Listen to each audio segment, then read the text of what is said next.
সরকারি আবাসনে ফ্লেক্স টাঙিয়ে স্বাস্থ্য কেন্দ্রে চিকিৎসা পরিষেবা না দিয়ে মোটা টাকার বিনিময়ে হাসপাতালের আবাসনে চেম্বার খুলে রোগী দেখছেন খোদ ব্লক স্বাস্থ্য আধিকারিক ডক্টর মনোরঞ্জন দাস। জানিয়ে সোশ্যাল মিডিয়ায় সরব হয়েছেন বিরোধীরা। অভিযোগ, সরকারি আবাসনের বাইরে রোগী দেখার সময়সীমা লেখা ফ্লেক্স পর্যন্ত টাঙানো রয়েছে। রোগীরা যেখানে সঠিক সময়ে চিকিৎসা পরিষেবা পান না, সেখানে বক্সিরহাট ব্লক স্বাস্থ্য আধিকারিকেরা নৈতিকতা নিয়ে প্রশ্ন উঠতে শুরু করেছে। 30 শয্যা বিশিষ্ট বক্সিরহাট ব্লক প্রাথমিক স্বাস্থ্য কেন্দ্র। এই স্বাস্থ্য কেন্দ্রে নিম্ন আসাম সহ ব্লকের 11টি গ্রাম পঞ্চায়েতের মানুষ এই স্বাস্থ্য কেন্দ্রের উপর নির্ভরশীল। এখানে একজন দন্ত চিকিৎসক, ব্লক স্বাস্থ্য আধিকারিক সহ 4 জন চিকিৎসক রয়েছেন। বিএমওএইচ চিকিৎসা পরিষেবার সহযোগিতা না করায় মাত্র 2 জন জেনারেল ফিজিশিয়ান দিয়ে গোটা স্বাস্থ্য কেন্দ্র চালাতে কার্যত হিমশিম অবস্থা বলে অভিযোগ।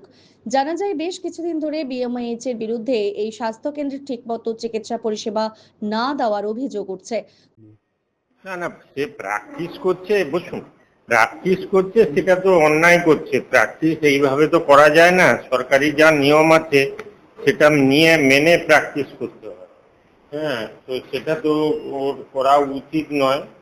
করেছে, আমি সেটা দেখবো। আমি